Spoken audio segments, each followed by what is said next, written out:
Hi everyone, welcome to study spring. और आज हम लोग डिस्कस करेंगे क्लास 7th के हिस्ट्री का चैप्टर नंबर 1, जिसमें हम लोग देखेंगे कि हजारों वर्ष के दौरान कैसे हमारे इतिहास में चेंजेस आए, कैसे जगहों में परिवर्तन होना स्टार्ट हुआ और कैसे लोगों का भाषा, रहन सहन, ये सारे चीजों में परिवर्तन आया। इसी को आज हम लोग डिस्कस करने वाले हैं।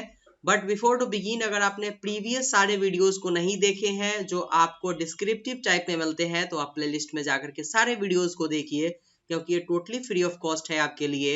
और साथ में आप शाम के 7 बजे जो है वो एक क्लास ले सकते हैं जो आपका है एमसीक्यूज बेस्ड। आप उस पे जो है वो एमसीक्यूज बेस्ड क्लास में ज्योग्राफी के रोज 15 क्वेश्चन आपको कवर करवाए जाते हैं 7 PM में। आप उसको देखिए, क्योंकि वो आपके नॉलेज को एक्स्ट्रा बूस्ट अप देगा। तो चलते हैं अपने इस जो है वो टॉपिक के ऊपर। सबसे पहले इस नक्शा को अगर आप यहाँ से देखिएगा, ये जो मैप है, इसमें आपको एक चीज दिखाई देगा कि ये वाला पोर्शन जो आपका है, ये वाला पोर्शन, इसको यहाँ पे श्रीलंका माना गया हुआ है, ये इस वाले पोर्शन को, ठीक है। और ये ऊपर की तरफ है। अब एक चीज क्लियर हो जाएगा आपका कि 1154 ईस्वी में एक भूगोलवेता जो थे, उनका नाम था अल इद्रिसी।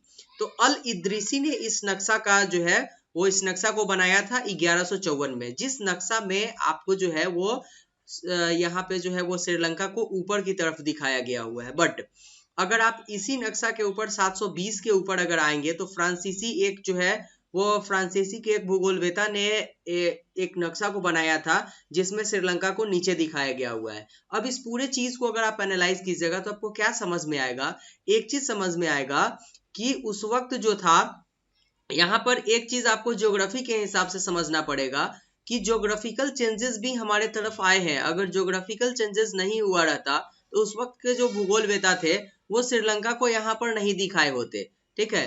तो ज्योग्राफिकल चेंजेस यहाँ पर आया हुआ था। और अल इद्रिसी का जो नक्शा था, इसमें दक्षिण भारत का जो जगह है उसको हम लोग आज के समय में उसको उत्तर भारत की तरफ जो है वो मतलब अभी का जो दक्षिण भारत है ना, उसको अल इद्रिसी ने उत्तर भारत में दिखा दिया था। मतलब कि श्रीलंका जो द्वीप था वो उस वक्त बीच में उन्होंने दिखा दिया था, ठीक है। जबकि दूसरा जो नक्शा है यहाँ पर, आप इसको अगर देखिएगा तो श्रीलंका आपको यहाँ पर दिखाया जा रहा है, ठीक है। तो इस नक्शा को जो है वो इसके जो यहाँ पर अल इद्रिसी जो ने जो नक्शा बनाया था, उसके 600 ईस्वी के बाद इस नक्शा को बनाया गया हुआ था। और इसको बनाने का काम जो है वो 18वीं सदी के आरंभ में जो है वो ग्लिवलॉम द लिस्ले के एटलस जो है वो नूवे के अनुसार यह उपमहाद्वीप जो है वो आपको नीचे की तरफ दिखाया गया हुआ है। तो 18वीं सदी में जो नक्शा बनाया गया हुआ था वो बनाया गया हुआ था ग्विलोम द लिस्ले, ग्विलोम द लिस्ले।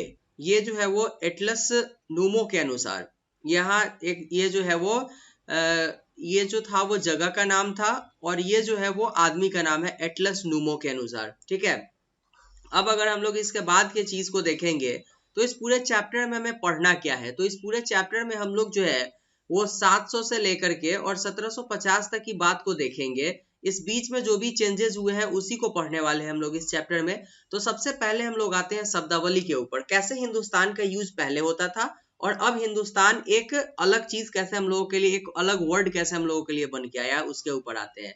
तो हिंदुस्तान शब्द को अगर आप लीजिएगा तो हिंदुस्तान शब्द का पहले एक अर्थ हुआ करता था।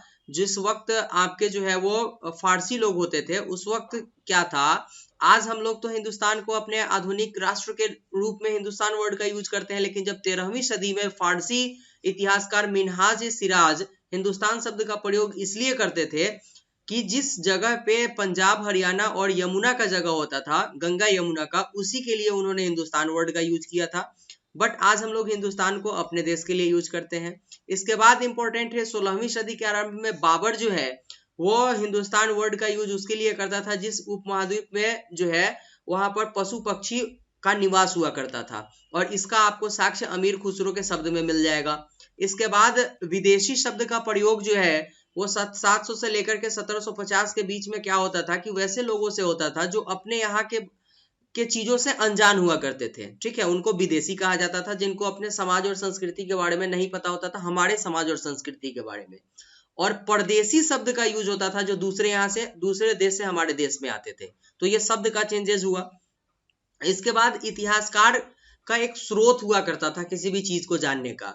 तो 1700 से लेकर के 1750 ईस्वी के बीच का हम लोग जो बात अभी यहाँ पे डिस्कस करेंगे, उसमें इतिहासकारों ने साक्ष्य इकट्ठा करने के लिए क्या किया, तो सिक्कों का अध्ययन किया, शिलालेखों का अध्ययन किया। इन्हीं सारे चीजों को डिस्कस करके उन्होंने 700 से लेकर के 1750 तक के बातों को जो है वो एनालाइज करके हमें बताया कि उस वक्त लोग इस तरीके से सोचा करते थे। इसके बाद आते हैं हम लोग कुछ इंपॉर्टेंट ऊपर। अब ये सारे चीज जो है वो कहीं ना कहीं से पांडुलिपि में आपको देखने को मिल जाएंगे, जो उस वक्त के सभ्यता और संस्कृति थी। और ये पांडुलिपि जो है वो अभिलेखागार में रखा हुआ होता था, और ये अभिलेखागार जो होता था, ठीक है, इस अभिलेखागार में सारे पांडुलिपियों को संग्रहित किया जाता था, और राष्ट्रीय और राज्य सरकारों के अभिलेखागार यहाँ पर संरक्षित हुआ करते थे। इसके बाद अगर हम लोग देखें तो जो आपके जो पांडुलिपि थे वो धीरे धीरे खराब होते थे, क्योंकि इसको बुर्ज के छाल पर बनाया जाता था, और ये बुर्ज का छाल धीरे धीरे खराब होता था। तो इसको फिर से जो है वो दोबारा टाइप करवाने के लिए लिपिक या नकविश को बुलाया जाता था, और वो लिपिक और नकविश इसको दोबारा से टाइप करते थे या फिर लिखते थे। अब इसमें हुआ क्या चेंजेस कि ये जो लिपिक आया करते थे, ये क्या किए कि छोटे छोटे चेंजेस करना इसमें स्टार्ट किए। भाई साहब, एक ऐसा आदमी था जो था रोहन। अब रोहन इस वक्त आया लिखने के लिए, इसको ये शब्द समझ में नहीं आया, इसने शब्द को थोड़ा सा चेंज कर दिया। अब सोहन आया, फिर से सोहन को रोहन का वर्ड नहीं समझ में आया, इसने थोड़ा सा चेंज कर दिया। अब इसमें हुआ क्या कि जो इसके मूल बातें थी उसमें थोड़े थोड़े चेंजेस होना स्टार्ट हो गई। और इसका एक बहुत बड़ा आपको एग्जाम्पल देखने को मिलेगा, जो था जियाउद्दीन बर्नी का। उसने अपना जो है वो वृत्तांत 1356 के बारे में लिखा था, ठीक है ना। और आज इतिहासकार को जो मिला हुआ है वो 1971 का इतिहास मिला हुआ है। तो यहाँ पे क्या हुआ था कि ये चेंजेस जो हुए थे वो इन्हीं नकविश के कारण हुआ था। इसमें जो लिपि होती थी वो एक होती थी नास्ती लिपि, जो बाएं से दाएं ओर लिखी जाती थी, और दूसरा था सिकस्त लिपि, जो दाएं से बाएं ओर लिखी जाती थी। सीधे आपके प्री के क्वेश्चन है, डायरेक्ट एग्जाम में आएंगे, पुट नोट डाउन कर लीजिएगा। इसके बाद आता है सामाजिक और राजनीतिक समूह के बारे में। अब अगर हम लोग देखें तो 700 से लेकर के 1750 के बीच में बहुत सारे चेंजेस आना स्टार्ट हुए। लोग सिंचाई करना स्टार्ट किया, यहाँ पे अलग अलग तरीके के फसल होना स्टार्ट हुए, पूरे सिस्टम का एकदम हौच-पौच हो गया। लोग को चाय कॉफी के बारे में जानकारी मिलना स्टार्ट हो गई धीरे धीरे। अब क्या हुआ कि इसी बीच में जो है एक समुदाय का जो है वो बोलबाला स्टार्ट हुआ, जिसको हम लोग राजपूत के नाम से जानते थे। अब भाई साहब, ये राजपूत जो होते थे इनका बहुत महत्व था, क्योंकि और आज भी है, क्योंकि 8वीं से लेकर के 14वीं सदी के बीच में इनका काम क्या होता था कि ये लोग लड़ाई करते थे। लेकिन अब क्या हुआ कि अब राजपूत उनको भी माना जाने लगा था जो सैनिक और सेनापति के रूप में आते थे, ठीक है। उनका मेन काम लड़ाई करना होता था। इस पूरे काल में एक्चुअली में हुआ क्या कि इतना चेंजेस होना स्टार्ट हुआ कि लोग पर्यावास करने लगे। वनों का कटाई इतना जबरदस्त होता था कि यहाँ पर जो छोटे छोटे तौर पर जो लोग रहते थे ना, उनको प्रॉब्लम होना स्टार्ट हुआ डेवलपमेंट के कारण, और वो लोग जगह छोड़ करके चले गए। इसी को हम लोग पर्यावास के नाम से जानते हैं। इस पर्यावास में हुआ क्या कि ये जब छोटे छोटे रूप में स्टेबल होना स्टार्ट हुए, तो अपने गांव में जो है वो जाति पंचायत को स्टार्ट किए, और इनका जो कार्य होता था, इनका जो केस होता था, इनका जो प्रॉब्लम होता था, वो इन्हीं के जाति पंचायत में सॉल्व होना स्टार्ट हुआ, और ये समाज से अलग होना स्टार्ट हो गए। क्षेत्र और साम्राज्य की अगर बात करें तो इसी पूरे क्लास में 7th क्लास में हम लोग चोल के बारे में जानेंगे, तुगलक के बारे में जानेंगे, मुगलों के बारे में जानेंगे। लेकिन यहाँ पर थोड़ा सा एक ओवरव्यू दिया गया है दिल्ली सल्तनत के बारे में। तो दिल्ली सल्तनत के बारे में अगर आइएगा तो आपको गयासुद्दीन बलबन के बारे में जानना होगा, जिसने क्या किया था कि एक विशाल साम्राज्य का शासक उसको बताया गया हुआ है, ठीक है, इतिहास के हिसाब से। और उसका इतना जो है वो पावर था कि वो पश्चिमी अफगानिस्तान के गजनी तक फैला हुआ था, और यहाँ पर बंगाल से लेकर के पश्चिम के अफगानिस्तान के गजनी तक वो फैला हुआ था। इसने संपूर्ण दक्षिण भारत जो द्रविड़ का क्षेत्र था उसको इसने जीतने का दावा किया हुआ था। और इसका साक्ष्य आपको मिस्र के शिहाबुद्दीन उमरी द्वारा रचित जो है, शिहाबुद्दीन उमरी द्वारा रचित मलिक अल अबसर फी ममालिक अल असमर के अनुसार मोहम्मद तुगलक के राज्यकाल में दिल्ली सल्तनत के अंतर्गत जितने भी प्रांत आते हैं उसको यहाँ पर आपको मेंशन करके दिया गया हुआ है। इंपॉर्टेंट, उस वक्त भी पार्टिकुलर जगह का अलग अलग भाषा हुआ करता था। इसका साक्ष्य आपको 1318 में अमीर खुसरो के द्वारा लिखे गए हुए एक जो है वो आपको उसमें अभिलेख में मिलेगा, जिसमें यह चीज किया गया हुआ था कि भाई साहब हर एक क्षेत्र का अपना एक अलग अलग भाषा होता है, जिसमें सिंधी, लाहौरी, कश्मीरी वगैरह भाषा जाते थे, ठीक है। इसके बाद इंपॉर्टेंट जो फैक्टर्स इसमें आते थे वो ये है कि 18वीं सदी में जो है वो मुगल वंश का अंत हो गया हुआ था।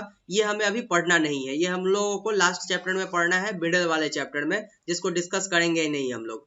बट एक जो इंपॉर्टेंट आता है वो आता है संस्कृत ग्रंथ के बारे में। तो संस्कृत ग्रंथ है, इसका जानकारी केवल ब्राह्मणों को होता था और इसके कारण उनको बहुत संरक्षण प्रदान किया जाता था, उनका काफी प्रतिष्ठा होता था, उनका इज्जत होता था, यह बताया गया इसमें। इसके बाद जो है इसी युग में नए धर्मों का आगमन हुआ था, जिसमें कुरान शरीफ का संदेश भी बनकर के आया हुआ था।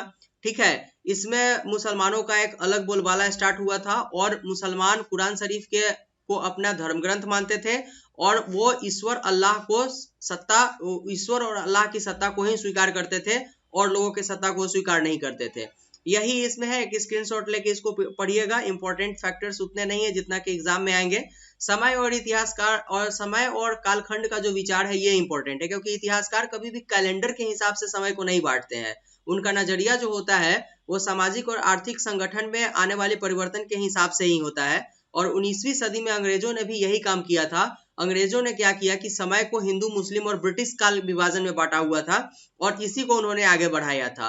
अब एक और चीज आता है कि यहाँ पर जो है वो ऐतिहासिक परिवर्तन शासकों के अंदर जो हुआ था उसमें जो है अर्थव्यवस्था, समाज और संस्कृति में और भी बहुत सारे बदलाव हुए थे, जो कि लोगों को उसके जीवन को जीने में जो है वो अलग चेंजेस ला करके स्टार्ट किया हुआ था। ये चीज है इसमें।